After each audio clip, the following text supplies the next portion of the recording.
Rumble. Yeah, that would apply if we were running a wrestling podcast, but we are not. That reminds me of Space Jam. Are you ready for this? And if you don't know what Space Jam is, you should go watch it. Not the new one, the old one. You might even be too young to listen to this podcast. You should go and watch the Michael Jordan Space Jam movie. We grew up on that. It'll change your life. It was amazing. I used to listen to that CD all the time. I believe that you did. It was Space Jam and Savage Garden. Savage Garden. Does this date us at all?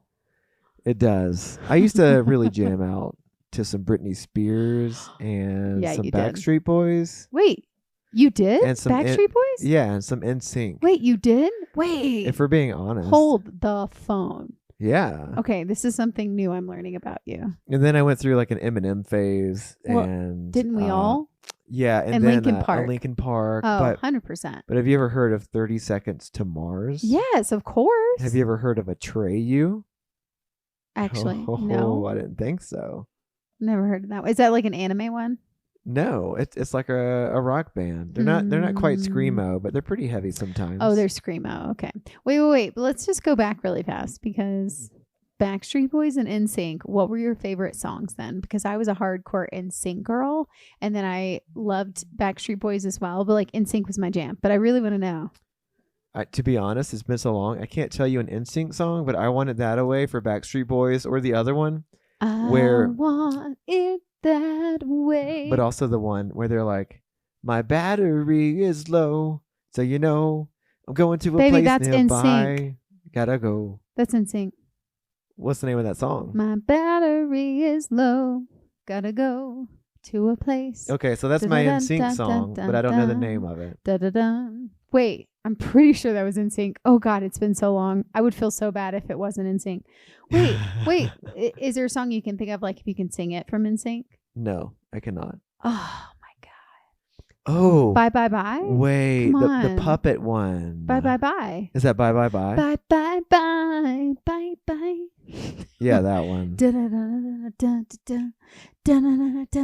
Game for two. Yeah. Sure may make me, but you ain't no lie, baby. Bye, bye, bye. Yeah, they had puppet strings in their music video. Oh, I remember that. It's interesting. But I'm pretty sure the other one you were thinking of is NSYNC. Oh. It might have been big. That's back in the day when music videos were the hot commodity. Big deal. They'd spend millions of dollars on them. And now they don't mean anything. No one even cares. It's all about the music because no one's even watching the videos. They're just streaming on a phone or listening on the radio. No one cares. Yeah. Do you remember MTV and how big it was? Oh, yeah. All right. Well, hey, everyone. Welcome to our podcast, which will also change your life in addition to watching Space Jam. Our podcast get up. It's time to slam now. Yeti Walks Into Basecamp. I am... Wow. What you're what? I am Yeti Legs. And I am Basecamp. And if you didn't know, our title is a play on words for sex, though. There you go. Not really. Yeti Walks Into Basecamp? No, it's more like an allusion to us meeting one another. No. Okay, fine. Whatever. I'm sorry. Continue. It's definitely why is everything sexual with you? Well, because we just had sex.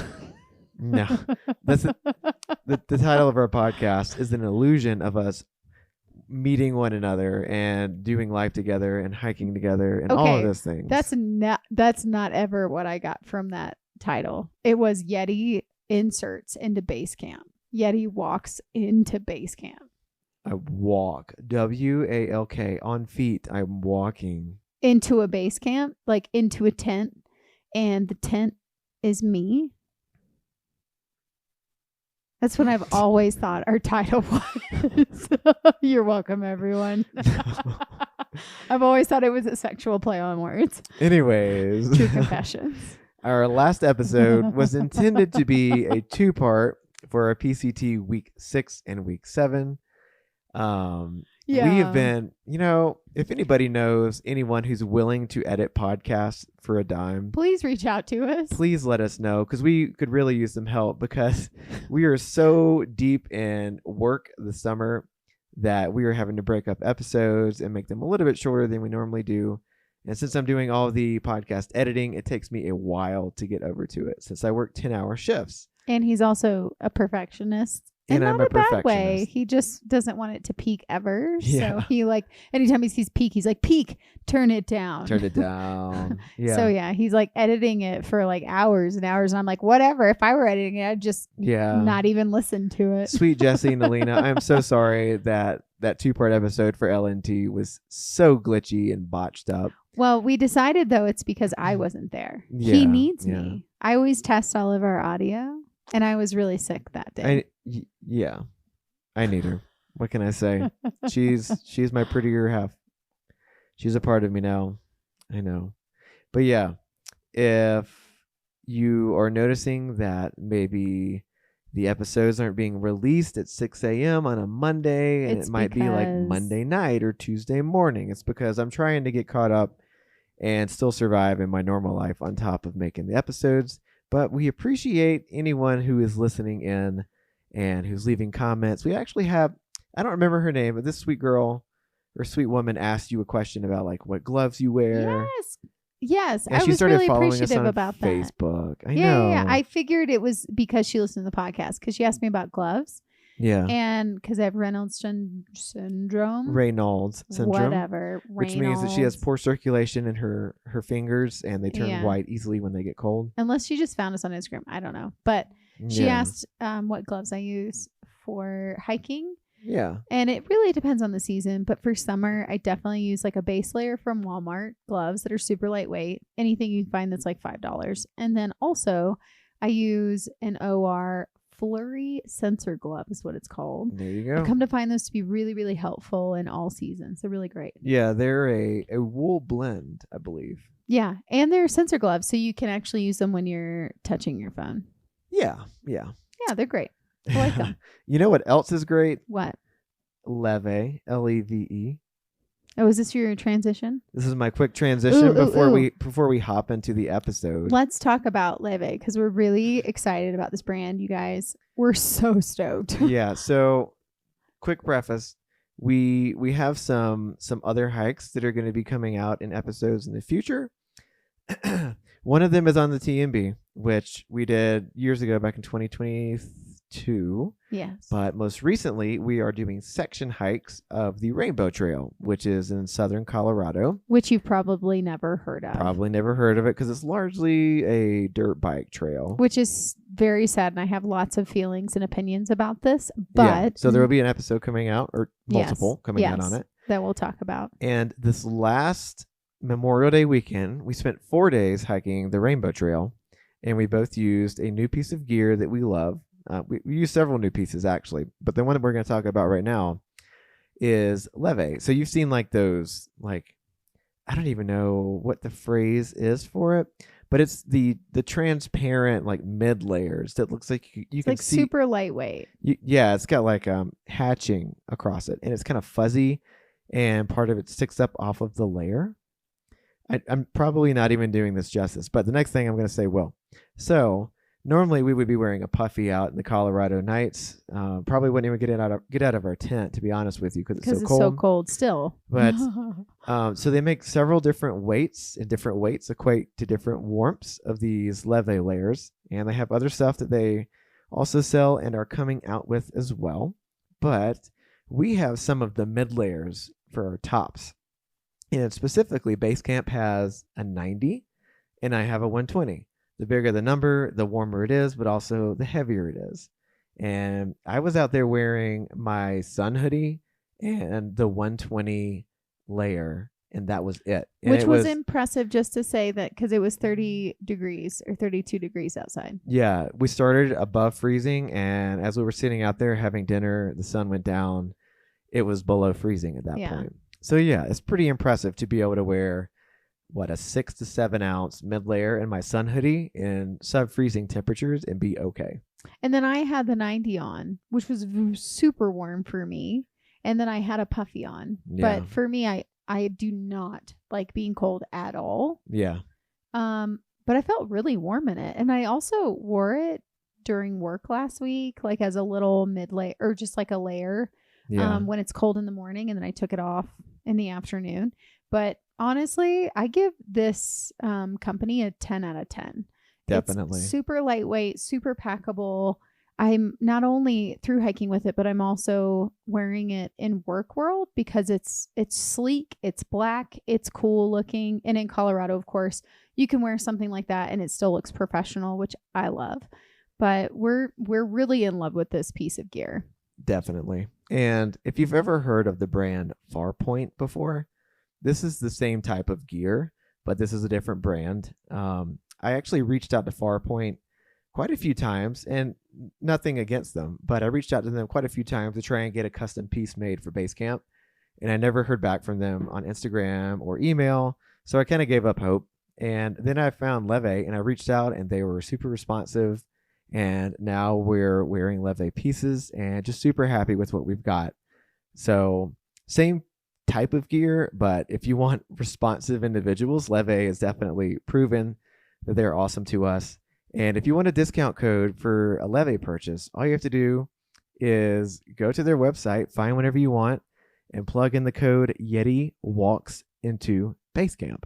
And I'm not going to tell you how much that's actually worth. I'm going to make you go and figure that out. A little bit of surprise and a little bit more, I know, a little bit more allure to get you to their website. So yeah, the code is Yeti Walks Into Basecamp. It is the name of our podcast, all one word. Go to their website, put it in at checkout, get that discount code, and try yourself out some extremely lightweight yet warm mid layers. Also really excited, hoping that they do pants at some point soon, because when you're out there and it's like in that weird transitional season where it's still 30 degrees outside, but you want something lightweight and you are through hiking, to be honest, this is your pieces of gear. Super, super warm. I cannot say that enough because I hate the cold, even though I live in the cold. Yeah. We're not being sponsored, but we have some of their stuff and we love it. And we want you to fall in love with it too. Yeah. There you go. That being said, let's transition into week 7 of our 2022 PCT hike, our overarching storyline. We hope you guys really enjoy it. It was kind of nice to reminisce. I was truly a bitch during this time, probably the worst I ever was, and Wesley was so gracious to me in my process. She means during the hike, not the recording. During the hike. He was honest during the recording. I knew how he really felt. I was like, oh, okay, that's how you felt. Yeah, in marriage, I'd rather ask for forgiveness than permission. Oh, really? Is that what it is? Okay. When it comes to truth saying sometimes. I mean, you kept your mouth shut when we were hiking. You didn't say anything. You're like, mm-hmm. That's because I had to get in the tent with you at night, and I wanted it to be peaceful. Baby, you could tell me the truth. 4 years into our marriage, I feel like I could do that now. That was a little bit earlier on. Really? Well, not a makes bad my heart thing. Sad. No, I was just like feeling out the hiking situation, because hiking itself is already a huge stressor, and me like exerting and what's the word I'm looking for? I don't know. Oh, impressing my opinions on you would just exacerbate the situation. Not if you were like, hey. No, it was nothing I couldn't handle. But if you were like, hey, you're getting on my nerves, it might have hurt. I mean, it would have hurt my feelings, but like, that would have been your choice. Like, hey, you just took 3 days off and you're suffering because your pack is heavy and it's extremely cold and windy and you're bitching a lot. Can you stop? Yeah, that doesn't sound... Actually, I would have been very angry at you for that. I know. That's why I didn't say a word. I just needed you to hug me and say, I'm so sorry. Well, yeah, now I've gotten better with like the empathy thing. So if I could go back and do it again, I would. It was 50 pounds on my back. I know. It fucking hurt. Well, whenever we hike the AZT this year, that'll give me a gosh. renewed opportunity to express to me to use my new skill set. This makes so much more sense now, because whenever we were hiking that part, I could feel your agitation, but you weren't saying anything. So then I would poke, and then you wouldn't say anything, and then I'd be frustrated because I'm like, he's not saying anything. He's just being quiet, which is worse. Any smart man out there knows when to open his mouth and when not to. But then again, that was definitely a time to keep my mouth shut. Well, okay, but I think there is also a time where you can be like, hey, I love you. And I did. Whenever you wouldn't let me take a shit in the Porta-John. Yeah, okay. You did say, I love you, but that was ridiculous. Appropriate levels of checks and balances. Okay. Good point. There are times. You're right. You're right. Like in that time, I was having meltdowns and I just needed you to love me and hug me. You're right. If you want to know what we're talking about, listen to the rest of the episode. Yeah, there you go. Well, we hope you hope we've intrigued you. We hope you've been intrigued. I can't talk anymore. Oh, the hook has been sunk. All we got to do is reel you in now. All right. Enjoy, you guys. Enjoy. So we're going to give you all week 7. Hey, do you want a beer now? You feeling good?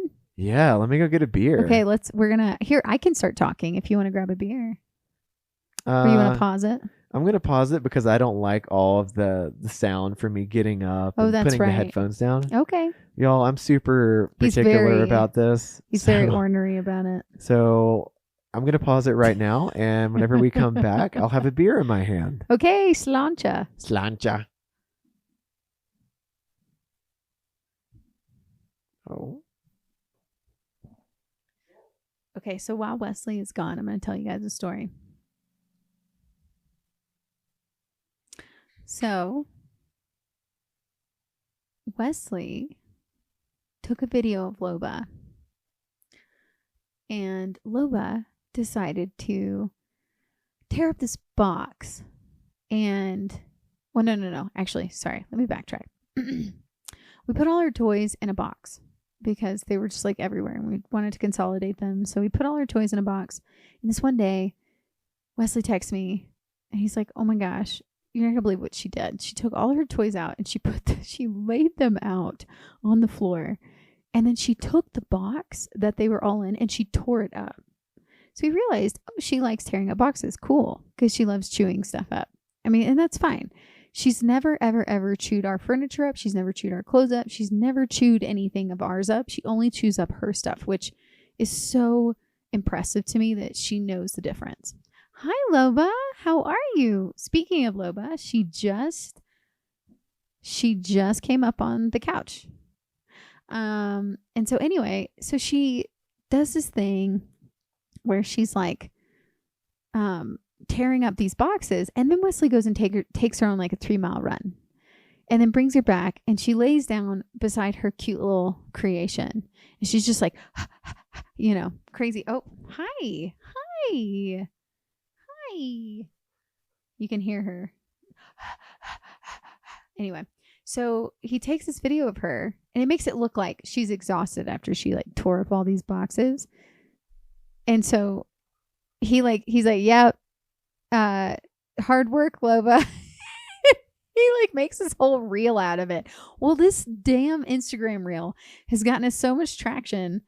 Oh my God, why her ears down? What is happening? Like she's trying to talk into the speaker. She is, isn't she? Anyway, so this reel has gotten us 1.3 million views and like 22,000 likes. People are crazy when they comment. It's stupid. Most people are really sweet about it or laughing emojis, but some people are really mean. And they're like, you guys are horrible husky parents. Like, you don't know what you're doing. Like, of course she'd tear that up. Or, I mean, it's crazy what people will say off of a 7-second reel where they don't even know what happened. But if you haven't seen it, you should go check it out on our Instagram at The Ginger and the Joy. It's really cute. Honestly, it's really funny. I'm back.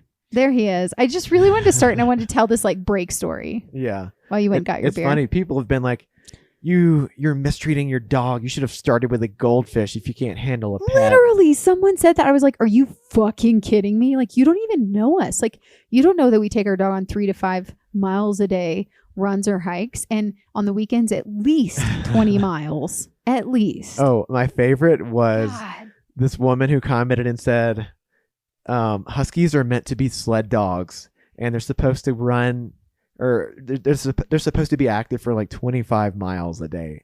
And I'm like, ma'am, have you ever owned a husky? Do you think it's practical that a dog should be ran or worked 25 plus miles a day? In our world? I mean, hey, when we're through hiking, perfect. We've got the perfect dog for that then. Yeah, but in like the day-to-day common world, for the layman, 25 miles is not sustainable unless you're a legit sledder or you're training for an ultra race, in which case you still probably wouldn't even do that many miles 7 days a week. You wouldn't do 25 miles a day if you're training for an ultra. You do that on the weekends. People just don't think before they comment sometimes. They're so mean. And a lot of people who leave these mean derogatory comments, they're just using the safety of the internet as their buffer, because they would never say stuff like this to us in real life. Never.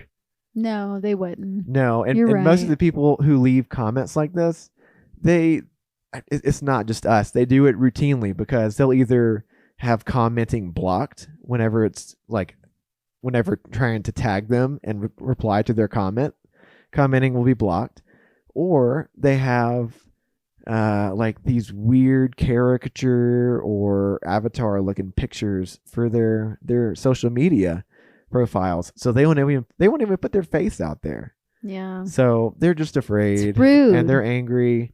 And there's a really great episode of Superstore that talks all about this. I don't remember that episode. This guy kept leaving really crappy reviews for the store. Oh, that's right. There's just nothing you can do about it. There's nothing you can do about it. You can be as sweet as possible, do everything, and it doesn't matter. You're right. Yeah. Yeah, but that's a little break for you until we get into week 7 is our Loba story for how she's been gaining momentum on social media. Like, she's probably going to become like a social media pop star, babe. We should just call it the Loba show. She's definitely getting there, it looks like. I mean, she's a husky and she's beautiful and she's ridiculously funny. Oh, she's so beautiful. And she's getting so much sweeter. She is getting so much sweeter. And I think she realizes that, like, this is her forever home and she's not being given up again, because she's been given up.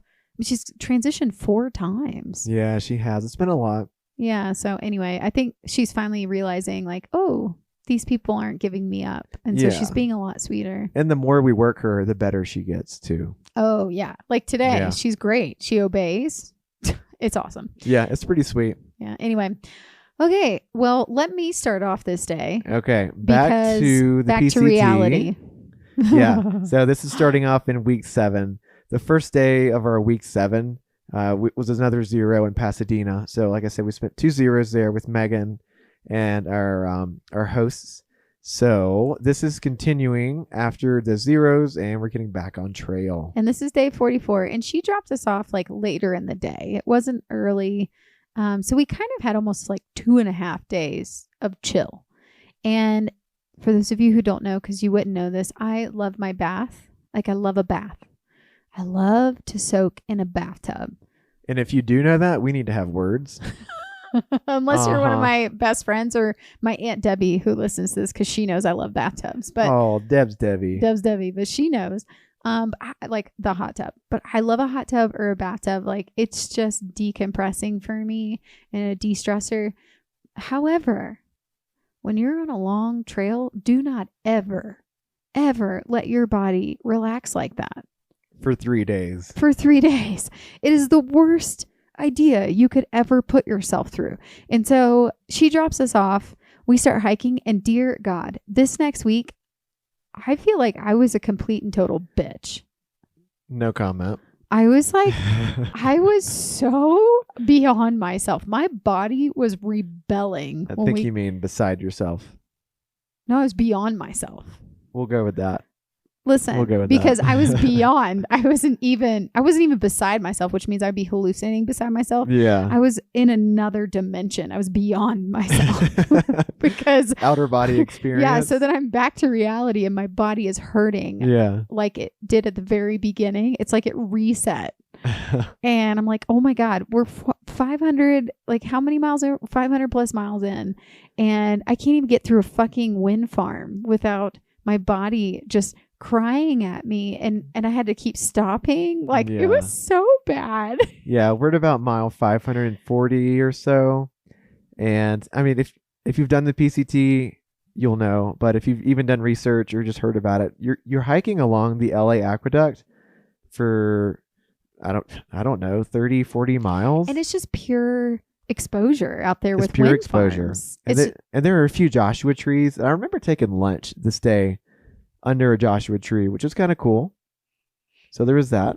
Wait, so we did take lunch that day? Yeah, under a Joshua tree. And okay. Yeah, because it was super hot too. And it was a hot day. We just needed to cool off. And I remember I took an epic picture of you. Oh yeah, I'm looking at it. Yeah, I'm looking at it right here. It's in the bottom left. You see it? Again, can put that in our Patreon. It's such an epic picture. Although this one's already gone on social media, so it's true. It's not special, but yeah. But no, I mean it's still a great picture. Is special. Pat on the back. But we get through that day, and of course I was just a cranky motherfucker. I was cranky that whole week. Yeah, we only got just like 12 and a half miles this day because you were just over it. I was just in a bad. I was like, why are we out here? What am I doing with my life? Yeah. I could be having a bath. Like I could be getting a massage every day, and I'm out here suffering. Yeah. And I'm in the heat and exposed, and my body hurts again, and my back hurts, and my shoulders hurt, and my backpack is too heavy. And anyway, so we pitched our tent, and Sweet Wesley was so patient with me. And I'm sure inside his head he was like, "Dear God, shut up, woman." But well, yes and yes to both. I was patient with you, of course, because you're my wife, and we're hiking partners. But also, what Basecamp was experiencing are normal, healthy emotions that you are allowed to experience and express whenever you're doing stuff like this. Oh, hey, so you're saying that I'm just human? I'm only human after all. Have you ever heard that? I'm only human after all. By Rag and Bones. Don't put your blame on me. Don't put your blame on me. It's a good song. It's a good song. But yes. Yeah, we pitched. It was actually cool. Almost under a little bridgey thing. Because it was windy. Again, wind farms, y'all. Yeah, so we were down in a little like dried out watershed drainage area. And there's a little bridge thing above us, and there was a water cache where we were camping. And I remember this about the water cache. We had, before we hiked the PCT, we listened to a lot of audiobooks, and several of them were by this guy. Audiobooks of the PCT. Just audiobooks of the PCT, yeah. Yeah. And one of them was by this guy named Keith Foskett, and his trail name is Fozzie. And the name of the book is The Last Englishman. And at this water cache, there was like a little whiteboard where hikers could like write their names or signatures or whatever. And one of them, it was kind of like washed away. And I swear it said Fozzie. And it had some like really sage quote on there. It was probably him. If it was a sage quote, because he's very wise. He was a wise guy. A wise guy. But yeah, if you're listening to this, Fozzie, I would love to know if you wrote that on that water cache just along the LA Aqueduct by a bridge. That'd be so wild. Yeah, that's a pretty specific location I just gave you, so you know what it is. If you know, you know. If you know, you know. Yeah. So we camped that night. It was okay. I did not sleep well that night because we were by a wind farm, and I don't do well with these weird white noises, sounds. Like, it's not really my thing. Oh, that shit puts me to sleep. But Wesley loves it. Yeah. Loves it. Like, he slept like a baby that night. After we fended off the squirrels. Oh, that's right. There were squirrels all around us trying to take our food. Yeah. But I didn't sleep at all that night because all I could hear was, who. Yeah. Over and over again. I couldn't sleep. And if you hadn't already guessed, Marie actually said it. Basecamp said it. She was kind of in bitch mode this week. Oh, this was probably my worst week on the trail. This was her worst week on trail. No, it was. I remember this week blatantly. I do remember this morning. We got up early, and you can hear the turbines, and the only thing you can see are the red blinking lights. That's it. I will say, kind of eerie. It was eerie. Oh, that's right, because it was dark. Okay, so we got up and left in the dark because it was so hot. And I'm like, babe, I cannot do this heat. Like, I can't do it. And so we probably woke up at 3:00 in the morning and left by 4:30 just to get out before the sun came up. Because by 9:00, so just to give you an idea, by 9:00, it was scorching heat. Yeah, the sun is up and it's out. It is out, and it's out to clown until 4 p.m., 5 p.m. Like that's just kind of the world we're living in. So if we can get up early, then it's great because at least we can get a few hours in of hiking, not sweating, killing our salt sodium intake. And it was great. So we got up early that day, and all you can see are these eerie, weird red lights. And you can see in the shadows the boom, boom. Like it's so weird. And I do remember this morning as the sun was like coming up, Marie is complaining. The wind is legitimately pushing us off of the trail. It's pushing me. Like it's slapping, it is punching, hitting you with a car type of wind. I like fell off the trail. I fell over. Yeah. And I remember that as we're hiking through the wind farm, so everybody on the trail seemed to have a Z-Pack at this point. And there were Z-Packs like haphazardly, like cockeye pitched, like on slopes all over the place. It looked like carnage. It looked like carnage, and people just had given up hope the night before and just decided to pitch. You can't, though, is the thing with these windy places in a Z-Pack. You can't hold your tent down. Like, you might as well just sleep under it. Yeah. And I mean, the tents were pitched, so they did something right. I bet they just guided out like a boss. They had to. I would rather cowboy camp in that than have a Z-Pack in the wind. Honestly. I don't know how that would work either. Cowboy camping in the wind?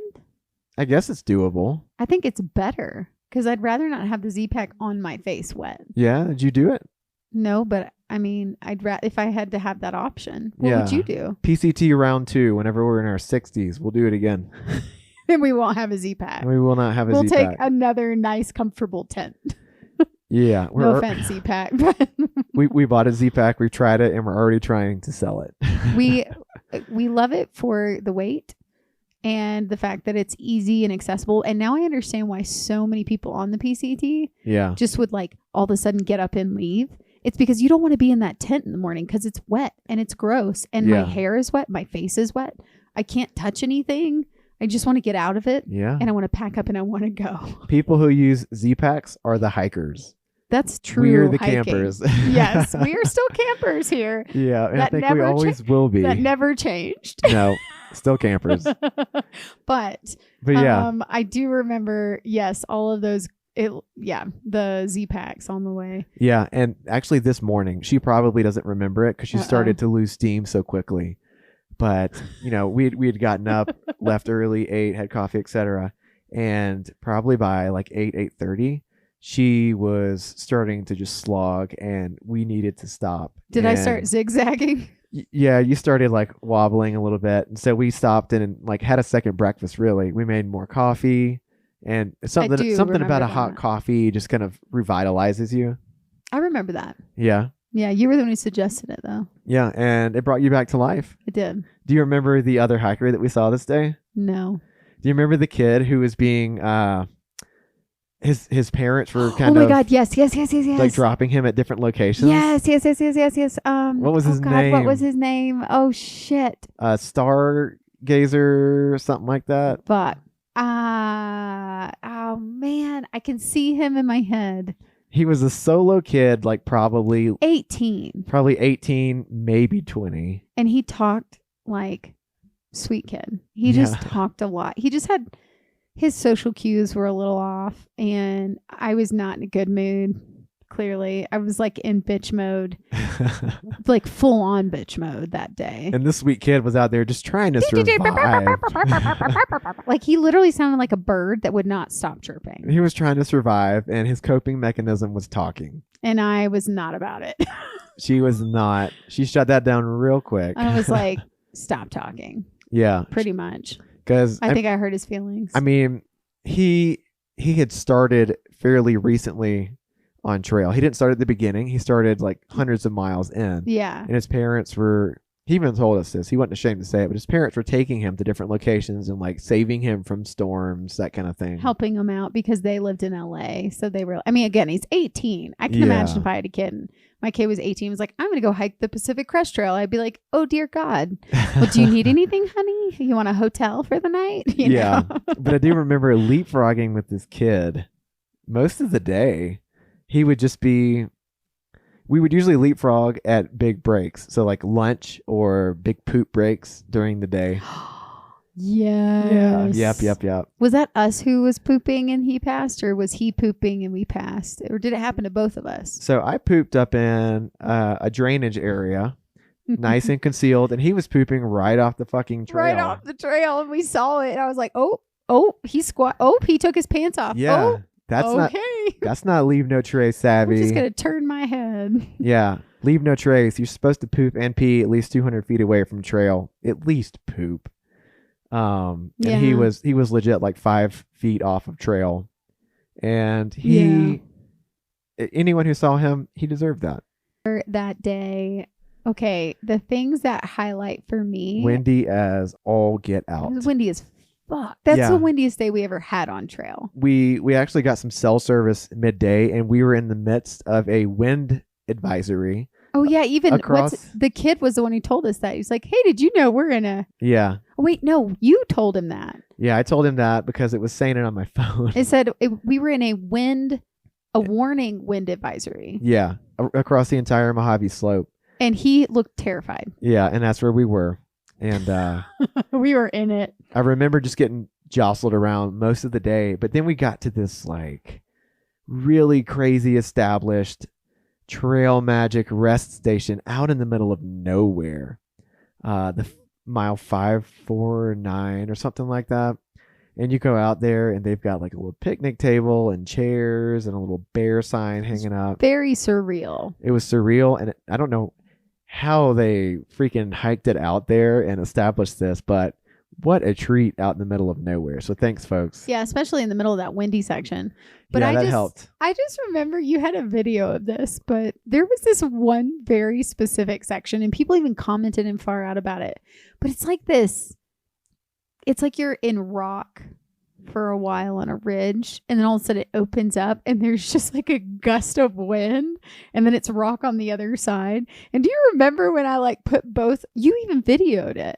And the wind is like knocking me over. And I dug my trekking poles in and tried to just like balance myself because I was about to topple over the mountain. Oh, yeah, I remember. And if you had leaned into the wind, it would have supported you. You know what? Like stuff from movies. Here's the thing. That wind was out to like lift me up and take me away like Wizard of Oz is how I felt. Wasn't that a tornado? That's what it felt like. But wind blows straight. Tornadoes are circular. Sometimes the wind blew sideways. The wind was not blowing towards me. The wind was blowing to the right. Yeah, but remember? I was going straight and it was to the right. Yeah, but wind still blows in a very specific like vector. But if it blows from left to right and I'm going into it, I'm not going to the left. I'm going north to south. If it's going east to west, I'm going north to south. That means the wind is going against, like it's hitting the side of me. Yeah, but it's not like a tornado. But it's not going north to circular. south. But the wind's not going north to south. We're not going to resolve this or conversation, south to are north. we? I don't understand. But here's the thing is, what I experienced is, even if I had leaned down, which I did end up doing when we got into the big, huge Mojave slopes with all of the wind farms, I got knocked over, and thank God it wasn't on the other side toppling over, but it was on the side of the mountain that was like, I hit the ground. Yeah. But I fell multiple times hitting the ground because it was so strong. Yeah, pretty much. Even if I leaned into it. Yeah. It didn't mean anything. I remember it was legit just like beating you up especially. At least I've got like an extra 50, 60, 75 pounds to weight me down. But you didn't have that luxury. So you were legit just like getting tossed and losing your balance constantly. So it did feel like I was getting picked up by the wind. Okay. Wizard of Oz, Dorothy here. I just need validation. And I recall you're validated. Don't worry. Don't give me that face. You're validated. You are. Okay. I remember this other hiker we had met. His name was Walter White. Oh, And he, yeah. honest to God, Love looked like Walter White. He looked just like him. I was like, oh my God, was he his stand-in? I don't know. But sweet Walter White was ahead of us. And then we see him hiking towards us. He had taken a break and left his fanny pack 2 miles back. That was that day. That sweet guy was hiking back 2 miles to pick up his fanny pack. That's when we were in lunch too. Yeah, must have had some good stuff in there. It must have. Yeah. What did it have in there is my question. I don't know. His name's Walter White. It might be the blue stuff. And when we finally suffer through this day of just like windy carnage, we get to really the spot where it's a picnic table with kind of a little book with trail angel phone numbers for the town of Tehachapi. And we're looking through them. And there are some weird comments, like some guy is a creeper on girls, like makes weird comments, don't use this person. But we stumble upon this sweet woman named Cheryl. She is like the trail angel queen in Tehachapi. And we reach out to her, and she starts out from her house to come pick us up. Sweet Cheryl. And as she's like driving to come pick us up, we run into this guy named Abel. And I do want to say we had originally intended not to go into Tehachapi. We did not. We kind of just wanted to pitch the tent out there right off trail, but there were no sites. And the one that was there was taken. So we're like, screw it. Let's see if we have any luck with the trail angel. So Cheryl's on her way. Abel is there. And Abel is also a trail angel, like a kind of an up and coming trail angel, not super established there yet. An up and coming. That's totally a thing. It is. You're right. And so Abel's like, hey, well, here's my number. If you need me for anything, like don't hesitate to reach out. So we stayed with Cheryl that night, and sweet Cheryl had like a casserole that she heated up for us. That was so sweet. Cookies, like pie. We took a shower. She had a bedroom for us. Gave us some beer. Like the work. She treated us like royalty. She did. It was really sweet. But we were talking about like, you know, what would it look like if we were to reach out to Abel and see if he would at least hold our backpacks for us while we did a little slack packing the next day. And he was the one who brought it up because he mentioned, I think it was Sam and Mariah. He had been doing this, so he'd been slack packing people through like 7 or 8 miles of the trail because there was a point-to-point spot where he could drop off, pick up. And he mentioned how he had done that for some people. And I think it was Sam and Mariah. And I was like, we can slack pack. Didn't even think we could run some of the trail. That would be amazing. And so, yes. So then we're like thinking about it the night before. And we're like, should we just call Abel and be like, hey, we want to do this? And that's exactly what we did. He offered to pick us up from Cheryl's house. And so he did. And that actually established the connection with him to the trail angel, the trail angel community. Angels. The trail angel community. Because I mean, he just had gotten an in with like the head honcho of trail angeling there. Yeah. So that was kind of cool. Yeah. And he took our stuff, kept it in his truck, and he dropped us off at the trail where Cheryl had picked us up. And we slack packed about 8 miles. We literally ran it. It was wonderful. And we were running uphill. It was wonderful. I mean, we're ultra runners and we're used to running, but running downhill. Not running uphill. And to get out there and have legs so strong that you're just blowing through climbs uphill. Because you don't have a pack on. It felt so good. Yeah, it was amazing. Yeah. So we did that. And then he picked us up and we went to Walmart. Yeah. He had this other guy in what was his name? So this other guy was at the spot where Abel was like agreed to pick us up, and his name was Gossamer, that's right. Yeah, Gossamer, not like Gossamer gear, but because he would get up so early that he was the first one to hit the spider webs in the morning. I remember that much at least. That I remember too. And so Abel took the 3 of us, well, I guess 4 if you include Abel, to Walmart, and we all get our resupply food, and one of the key staples that we found at that Walmart that we love to this day. Refried beans. beans? Dehydrated refried beans. It was amazing. Oh? And Abel was the one who told us about those. Yeah, it was so legit. Like dehydrated refried beans with tortillas. Oh, and some hot sauce. Was so good. Get dirty. And that night was just such a nice, relaxing night because Gossamer, to thank Abel for putting us all up, he cooked turkey burgers. And Abel really had sweet. like this really cool basement with a pool table and TV. And he also had just like a heaven of beer. A heaven of beer. Like it was like all the beer you could ever want. Yeah. And he was like, take your pick. Have as much as you want. That's true. He had it in his refrigerator upstairs. He had a mini fridge downstairs in the basement. All full of beer. And, one thing that really stuck out to me, of course, we had a great time drinking beer, playing pool. Abel was able to put down more beers than we were. It's true, which is we were the super thru hikers. impressive. And I remember Abel showing us some of his woodworking skills because he's a craftsman and he makes toys. Believe it or not, like a full-blooded Santa Claus over here. I mean, he had such beautiful work. Yeah, I think he makes cars, trains, things of that nature, all from wood, all handmade. And it's just for hobby, right? Like, yeah, it's not like he sells fun. them. Yeah, it's just for fun. And it was beautiful. Yeah, and what a unique guy. He was so cool. I thinking back, one of the things I wished that we had done or could still do would be to take like a full 0 day with Abel. With Abel, yeah. And his wife. And I can't remember her name. Oh, crap. I can't remember right now. But she had purple hair. She was amazing. She was a teacher. Her and I totally bonded. And I think that's where they met because he had done some custodial work at one point in time. Mm-hmm. And that's how they met. And they had a beautiful house out in the mountains of Tehachapi. Dude, they had a gorgeous place. But yeah, it was such a great day. It was an unexpected day. I think it was not in my schedule.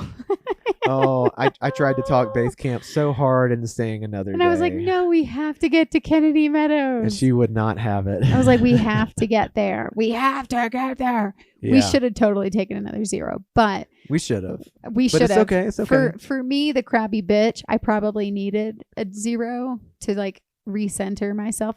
Maybe I didn't actually though, because that was the problem. I took so many 0s. That's what it was.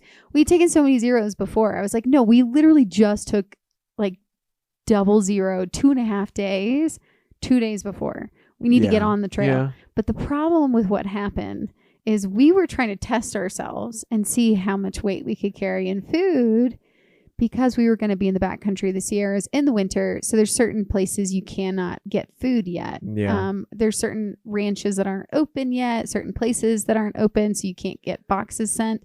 So we were like, okay, we need to see if we can do what was it? Did we do a 7 or a 9 day?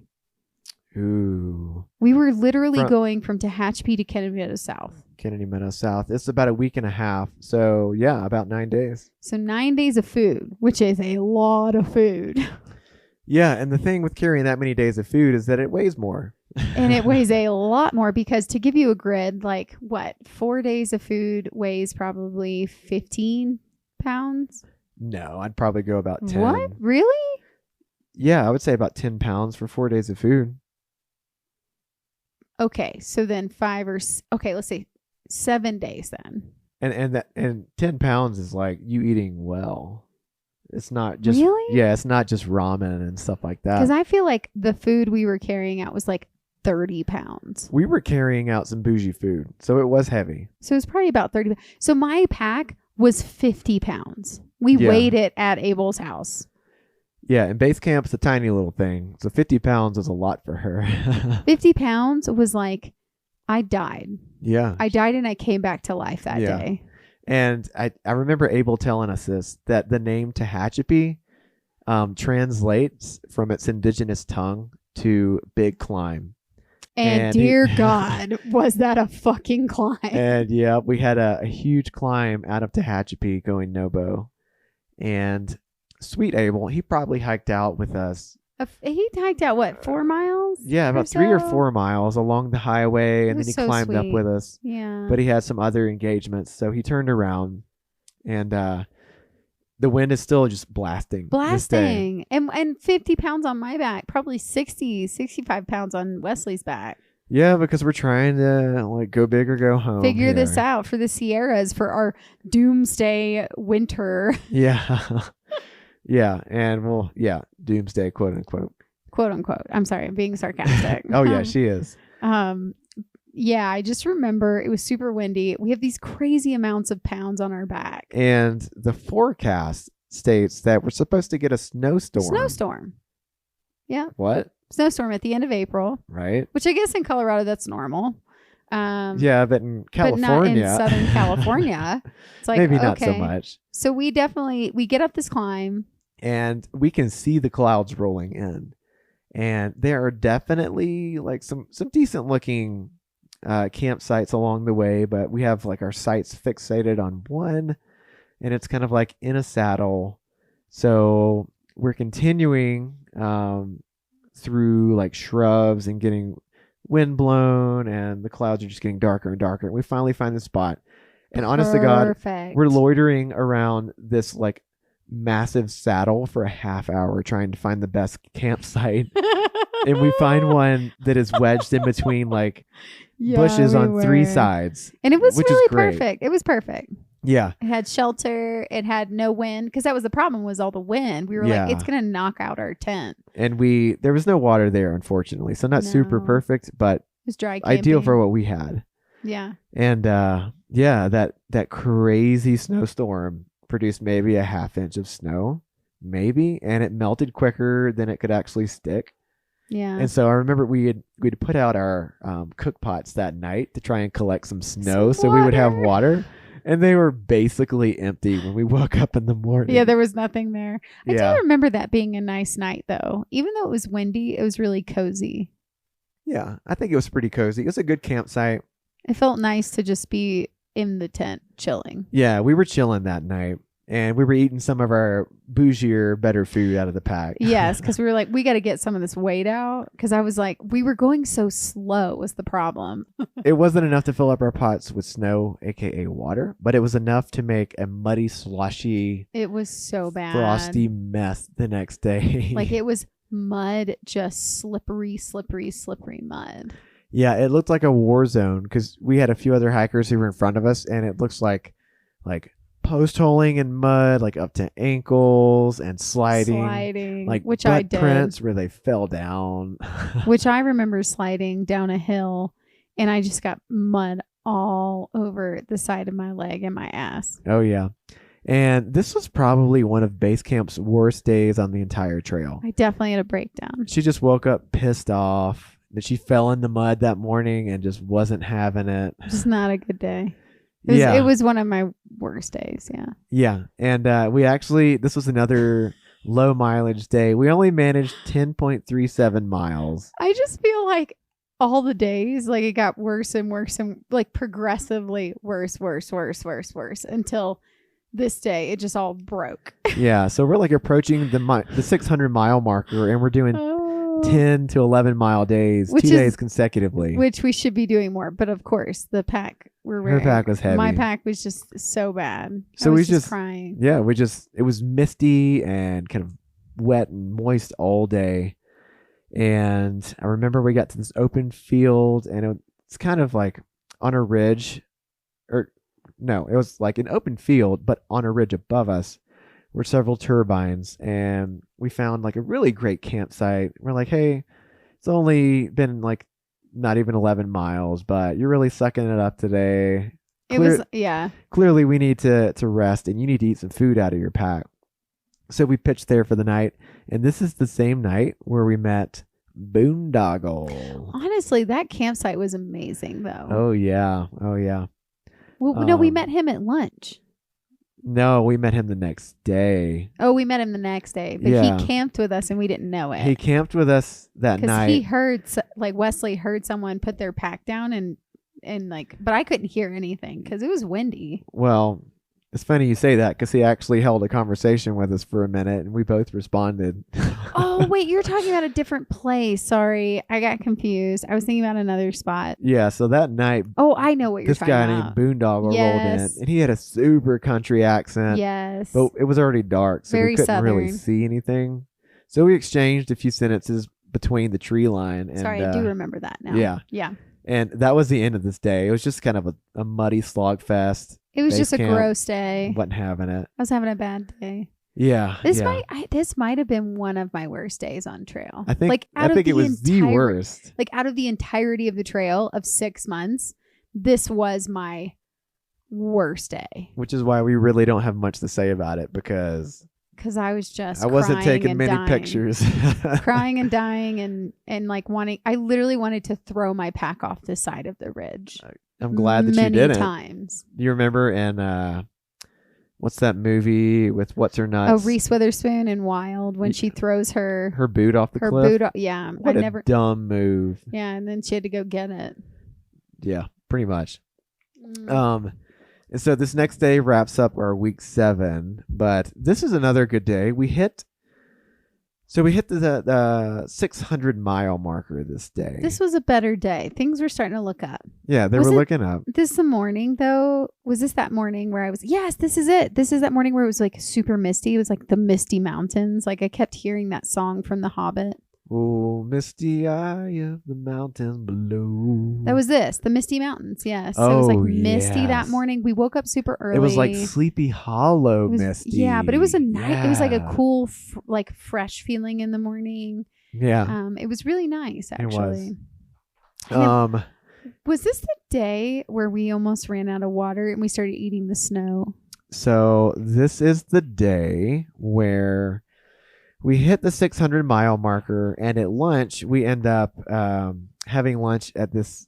So it was like a little pipe spring that fed into a well, and it was surrounded by cow pies. They were everywhere. It was bad, but there were no cows. And Boondoggle was there. Yes, the same guy that we had met the night before, who we were actually seeing in person for the first time. And he's like this middle-aged, stocky guy, like really intelligent, super southern. And he was just there filtering water. And he was trying to hold conversation with us, and Basecamp being in the mood that she was in. I feel like I was in a better mood that day, but I didn't want to talk. We avoided conversation, and there was actually a higher level above the spring. But yeah, that's Boondoggle guy. He's filtering water, talking. We go up to a higher level, and we find a spot to like recline and take our lunch. And we were actually running really low on sunscreen. So it's kind of crazy that this happened, but the trail, of course, provided. Someone had left like a full spray bottle of sunscreen at the spot because they were sick of carrying the weight. Which, first of all, shame on you for leaving your trash out there. But thank you. Yeah, because you're leaving your shit out there for someone else to carry. But thank you, because we needed that sunscreen. We really needed it. That's right. Because it was so exposed. Yeah, it definitely worked out in our favor. Mm-hmm. Trail provides. Mm-hmm. But wasn't this the day where we were like having issues with water? There wasn't any water on a long stretch, and then we had to like eat snow because we had to like compensate for the fact that we had no water. Yeah, wasn't this that day? I think it was on our, we were hiking through like an area where there's supposed to be a water cache, but it had been completely spent. It had been done. Like everybody used it. Yeah, and there was a water source like a mile or two uphill, which we decided to not go for. It was a big climb. Yeah. So we ended up just like thirsting to death, and luckily enough we found a few pieces of snow, like a few patches of snow under in some shade. And so we just filled up our bladder and let that melt out. And then we would just eat it. Yeah. And then we just ate the snow whenever we could. And all of a sudden it goes from like cow pie water fixture, from turbine area to like climbing along ridges with oaks. And then we reach like this really dry, deserty pine forest area. And that takes us into like a Forest Service access road to a campground. Oh, and at the access road, let's not forget. Oh yeah, we've hit mile 600 at this point. We've hit mile 600, and there is like, okay, so imagine a Forest Service road or access road and the trail and intersecting, crossing, and we see on the Forest Service road as we go down and hit it, trail magic this way with an arrow. Do you remember that? Trail Magic. And I think they had dated it, and it was the day before. But did they date it? Okay. I think there was a date on it. And, okay. But we were still pretty hopeful. We're like, oh, this is a campground. Maybe someone will hand us a beer, an ice cold beer. Yeah. And so our hopes are like super high. There's a water source over at the campground. So we're in I'm in great spirits at this point. My mood had continued to elevate that day. Yeah, we had exorcised the demon from base camp at this point. It never came back. Well, hardly ever came back. It did. And so we get to the campground, and there's only like one little camp space that's been taken, and it's by a group of it's like 10 to 15 people. Yeah, they're like workers or something out there doing trail maintenance or something. Grilling. And they're grilling. They're grilling burgers and brats. And we're like, yeah, we're like, is this our Trail Magic moment? Like, are they going to invite us over? And so we walk around. We do a whole loop around the campground. Just know. And walk right by their space. Yeah. And we don't say anything because we don't want to be too suspicious. But we're like, man, maybe they'll see that we've got these like PCT tags. Yeah, maybe they'll take pity on us. And we look tired. And they'll offer some Trail Magic or at least a beer while we walk by. Nothing. And they waved, and that was it. That was the extent of our interaction with these people. I was like, a wave. What a bummer. We really thought there might be Trail Magic. We really hoped there would be Trail Magic. And then there's this group, and then they didn't give us anything or offer us anything. And Damn we're it. Well, bummer. I guess we'll just eat our ramen. And we'll just pitch for the night. But we did have a great water source. We did. That was good. That was huge for the desert. And we're like, man, it's just... I feel like that night we knew it was going to get cold because the temperature was dropping drastically out there. You could feel it. You could feel it. And we're like, man, how great would it be if we just had Trail Magic in the morning? And we're going to leave you there. Because that is the end of our week 7. We got a whopping 88.97 miles. Thanks, Basecamp. You're welcome. However, but we almost what's climbed, the vert? We almost climbed 20,000 feet. So there you go. So yeah, there was a lot of vertical gain in this stretch. It was mean. Big climb. Like no one actually talks about out of Tehachapi, but it's pretty brutal. Yeah. Like it's brutal. It was. For anyone that would like to send us a message or have any thoughts, like we love hearing from you. So please, please, please email us at yetiwalksintobasecamp@gmail.com, or you can DM us at Yeti Walks Into Basecamp. We do have a social media page, you guys, on Instagram now. It's Yeti Walks Into Basecamp. And then also we have the ginger_and_the joy that you can follow as well. Loba's kind of taken over that channel, it feels like, lately. So. That is our main parent Instagram page. There it is. Yeah. So you can also DM us there, but we would love to hear from you. We want to hear what you have to say. We want to hear how you're doing. We want to hear if you have any questions for us. Anything. If you're planning a PCT hike, if you're planning a TMB hike, a CT hike, ask us questions. We'll put it on the podcast because if you're asking, there's a lot of other people asking. So we would love to hear from you. And you can always support our podcast by subscribing on Spotify or Apple or even to our Patreon. All of those links can be found in the show notes. And those will get you access to those subscriber-only podcast episodes. And if you subscribe to the Patreon, it's like $1 more, but you get all this extra content that we continue to try and put out, such as photos and documents whenever we can. That'll help you out with like resupply or kind of like what type of gear you want in your gear loadout or just stuff like that. And we try and reach out to our Patreon subscribers and ask them questions and give them the chance to ask those questions before other people. So if you want to be a little bit more involved and help support our podcast, subscribe to any of those 3 and just be a friendly, positive voice, and we'll keep the stuff flowing. So thanks, y'all. It's true. I just want to say Wesley does a lot of work on this podcast, and even throwing $2 at a subscription our way lights up his whole world because it shows him that what he's doing is not in vain. Yeah. Well, actually right now I've kind of tried to get this more in a streamlined schedule. So I have our podcast episodes, written out and scheduled for release every Monday. So on those weeks where we release a bonus episode to the subscribers, you know, the general public won't really have an episode to look forward to that week, but the next week they will. And this is up through the month of August right now. So the end of August, we have episodes lined up. It's very impressive, actually. Yeah. And if there are any specific episode topics that you would like an episode on, let us know and we'll consider possibly making one. Yeah. But I just want to say, as we're wrapping up, thank you to the Fire Once Lost for your song, for our intro and outro. It's amazing. We always appreciate the fact that you let us use it, and you guys should go check him out. Yep.